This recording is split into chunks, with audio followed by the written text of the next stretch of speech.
నిన్న అమిత్ షా పార్లమెంట్లో ఒక పెద్ద బాంబు పేల్చేసాడండి. రాహుల్ గాంధీ బాంబు ఉందని ఆయన ఒకటి పేల్చాడు కదా. సో నువ్వేనా పేల్చేది, నేను కూడా పేలుస్తానని ఆయన బాంబు పేల్చాడు. ఆ బాంబు యొక్క పరమోద్దేశం ఏమిటి అంటే ప్రతిపక్షాలు కేంద్రంలో అధికారంలో ఉన్నటువంటి పార్టీని లేదా మొత్తం ఎన్డీఏ కూటమిని ఇరకాటంలో పెట్టేటటువంటి పనిలో ఉన్నాయి. ఎన్నికల అవకతవకల మీద ఒక మహా సంగ్రామమే సాగిస్తున్నాయి. దీనికి లొంగిపోతే మొత్తం మనం కుప్పకూలిపోవాల్సిందే అని చెప్పేసి వాళ్ళు ఆలోచిస్తున్నారు, ఎరకాటంలో పడ్డారు, తికమకలు పడుతున్నారు, ఏదో ఒకటి చేస్తారు, ఏదో జరగబోతుంది, something is going to happen in this country అని మనం నిన్ననే మాట్లాడుకున్నాం. కొన్ని గంటల్లోనే జరిగిపోయిందండి. అమిత్ షా తన వ్యూహ చతురతను ప్రదర్శించేశాడు. మొత్తం 3 బిల్లులు ప్రవేశపెట్టాడు. అందులో అతి కీలకమైనటువంటి బిల్లు ప్రతిపక్షాల దృష్టిని డైవర్ట్ చేసేటటువంటిది.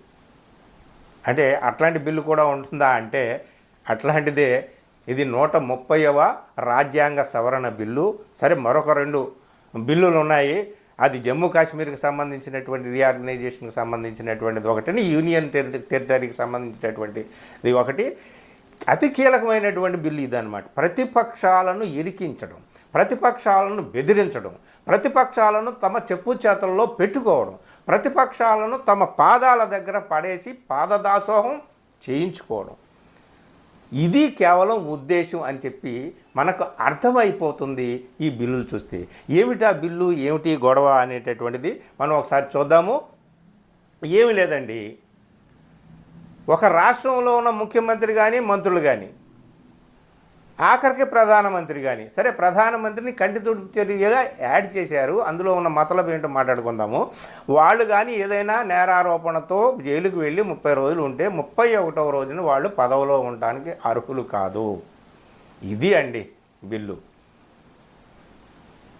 రాజ్యాంగ సవరణ బిల్లులో ఉన్న అతి కీలకమైనటువంటి క్లాజు ఇది. సో ఇప్పుడు ఎందుకు పెట్టారు ఇది అంటే, ప్రతి రాష్ట్రంలో ఉన్నటువంటి ముఖ్యమంత్రులు కానీ మంత్రులు కానీ ఎవరో ఒకళ్ళు ఏదో కేసులో వెళ్ళినటువంటి వాళ్ళు ఉన్నారు. ఫర్ ఎగ్జాంపుల్ చంద్రబాబు నాయుడు, ఆయన కూడా జైలుకు వెళ్ళొచ్చాడు. జగన్మోహన్ రెడ్డి జైలుకు వెళ్ళొచ్చాడు. కేజ్రీవాల్ జైలుకు వెళ్ళొచ్చాడు. సొరేన్ జైలుకు వెళ్ళొచ్చాడు.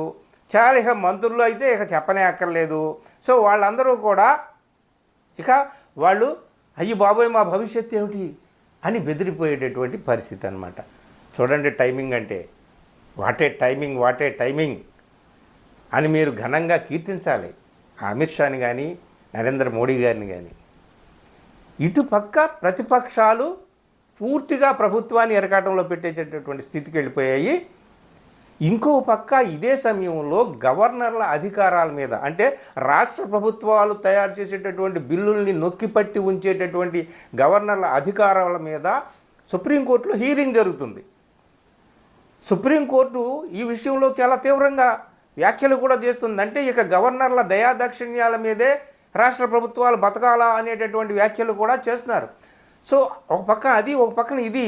వీటి నుంచి తప్పించుకోవడం ఎలాగా, ఏదో ఒకటి చేస్తారు, ఏదో ఒకటి చేస్తారు అనుకోండగానే ఆ ఒకటి ఏదో ఇప్పుడు తెలిసిపోయిందన్నమాట. ఇక ఇప్పుడు ప్రతిపక్షాలు ఏమవుతాయి, ఇక చచ్చినట్టుగా తాము సాగిస్తున్నటువంటి పోరాటాన్ని పక్కన పెట్టి దీని మీద దృష్టిని అంతా కేంద్రీకరించాలి. అలాగే మొత్తం దేశమంతా కూడా దీని మీద దృష్టి కేంద్రీకరిస్తుంది. ఎలాగంటే ఆంధ్రప్రదేశ్లో ప్రజలందరూ అయ్యో ఇప్పుడు చంద్రబాబు నాయుడు గారు ఏం చేస్తారు, అసలే వైస్ ప్రెసిడెంట్ ఎన్నికల విషయంలో చంద్రబాబు ఇంకా 19 రోజులు ఉంది, ఏ నిమిషంలో ఏ పరిణామం అయినా జరగవచ్చు, చంద్రబాబు ఏ నిర్ణయం తీసుకుంటాడని చెప్పి మనం కొన్ని విషయాలు మాట్లాడుకున్నాం కదా. అంటే ఇక చంద్రబాబు లాంటి వాళ్ళు ఇక ఎట్టి పరిస్థితుల్లోనూ ఎన్డీఏకి వ్యతిరేకంగా ఒక చిన్న నిర్ణయం తీసుకోలేరు. ఎందుకంటే వాళ్ళ జుట్టు అంతా కూడా కేంద్రం చేతుల్లో ఉంది.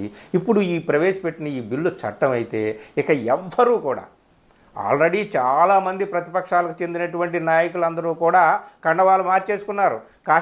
కాషాయ కండవా కప్పేసుకొని జైలుకి వెళ్ళడం నుంచి తప్పించుకొని ఏదో కాస్త ఊపిరి పీల్చుకొని బతుకు జీవుడు అంటూ ఏదో బతికేస్తున్నారు. ఇక కొంచెం ఎదురు తిరిగేటటువంటి కేజ్రీవాల్ లాంటి వాళ్ళు కానీ ఇక కొంచెం ఎప్పుడైనా తోక జాడించే అవకాశం ఉందని అనుకునేటటువంటి అనుమానాలు ఉన్నటువంటి చంద్రబాబు నాయుడు కానీ నితీష్ కుమార్ కానీ వీళ్ళందరూ కూడా చెప్పు చేతల్లో ఉండాలంటే ఏదో ఒకటి చట్టం ఉండాలి. సో అందుకని పెట్టేశారండి. చూడండి, ఈ బిల్లు తీసుకొచ్చినటువంటి సమయం చూడండి, సాయంత్రం సమయం, అందరూ ఇక మొత్తం ఫైల్స్ సర్దుకొని వెళ్ళేటటువంటి సమయం. ఆ సమయంలో బిల్లు ప్రవేశపెట్టారు. సాధారణంగా పార్లమెంటు నార్మ్స్ సంప్రదాయం ప్రకారం 19A 19B ప్రకారం ఏమిటి, బిల్లులు ఏవైనా కొత్తగా ప్రవేశపెట్టబోతుంటుంటే వాళ్ళ ప్రతులన్నీ కూడా తయారు చేసి అందరికీ కూడా సభ్యులందరికీ ముందు పంచి దాని మీద వాళ్ళందరూ కూడా అధ్యయనం చేసి తయారుగా వచ్చినప్పుడు బిల్లు ప్రవేశపెట్టాలి. కానీ అమిత్ షా ప్రవేశపెట్టిన ఈ బిల్లు రాత్రి ఎప్పుడు అప్లోడ్ చేశారో తెలుసా? రాత్రి 11 గంటలకు అప్లోడ్ చేశారంట.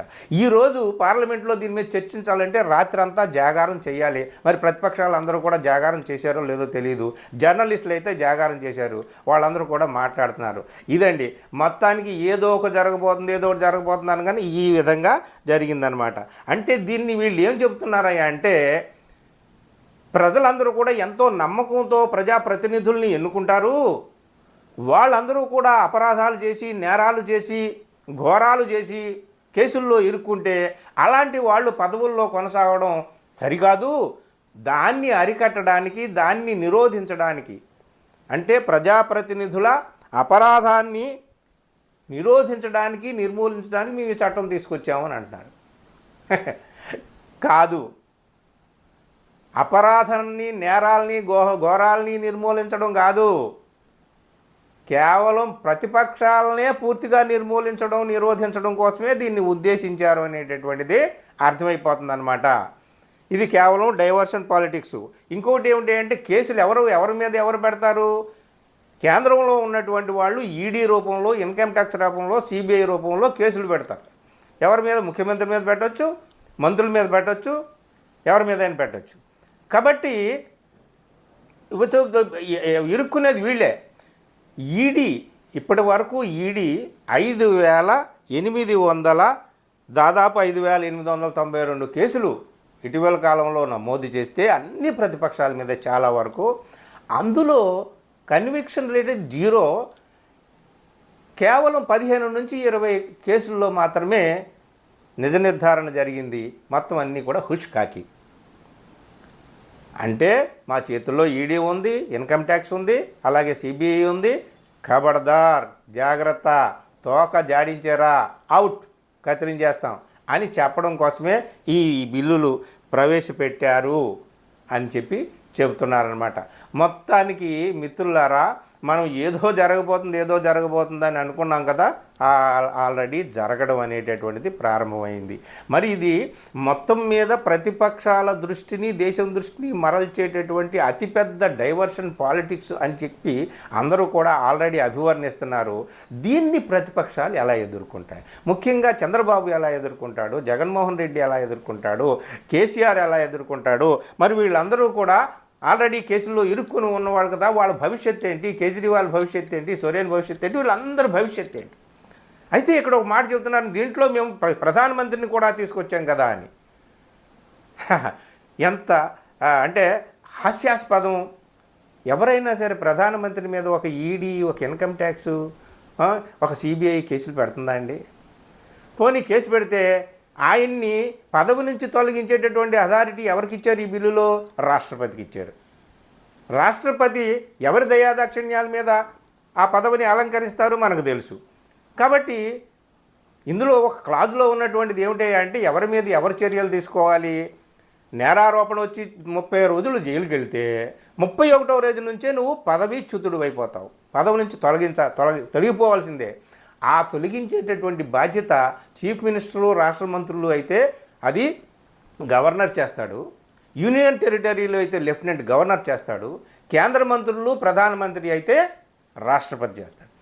సో కంటి తుడుపు చర్యగా కేంద్ర మంత్రులని, ప్రధానమంత్రిని పెట్టారు తప్ప ఇందులో అసలు ఉద్దేశం ఏమిటయా అంటే, చంద్రబాబు నాయుడు లాంటి వాళ్ళని, నితీష్ కుమార్ లాంటి వాళ్ళని, జగన్మోహన్ రెడ్డి లాంటి వాళ్ళని, కేజ్రీవాల్ లాంటి వాళ్ళని అందరినీ కూడా తమ చెప్పు చేతల్లో పెట్టి, తమ గుప్పెట్లో పెట్టుకొని, తమ పాదాల కింద అదిమి పట్టి రాజ్యం చలాయించాలనేటటువంటి ఒక వ్యూహాత్మకమైనటువంటి ఇది ఎత్తుగడే తప్ప ఇంకేమీ కాదు అని చెప్పేసి చాలా పెద్ద ఎత్తున నిరసన వ్యక్తం అవుతుంది. మరి ఇప్పుడు ఇక ఈ రోజుని ఏం మాట్లాడతారో దీని మీదే ఇక చర్చ ఉంటుంది. అసలు చర్చ అంతా పోయింది. చీఫ్ ఎలక్షన్ కమిషనర్ మీద మేము అభిశంసన తీసుకొస్తాం పార్లమెంట్లో అని నడుం బిగిస్తున్నాయి ప్రతిపక్షాలు. ఆ ప్రతిపక్షాలన్నీ కూడా ఇప్పుడు ఈ బిల్లును వ్యతిరేకంగా నడుం బిగించి ఇటు పోరాడాల్సిన పరిస్థితి వస్తుందన్నమాట. ఇదండి డైవర్షన్ పాలిటిక్స్కి నోబెల్ ప్రైజ్ ఇవ్వాల్సి వస్తే ఖచ్చితంగా మన వాళ్ళకే ఇవ్వాలి తప్పనిసరిగా. మరి ఈ డైవర్షన్ పాలిటిక్స్ని ఎంత డైరెక్ట్గా ఎదుర్కొంటారు మన ప్రతిపక్షాలు వేచి చూడాలి.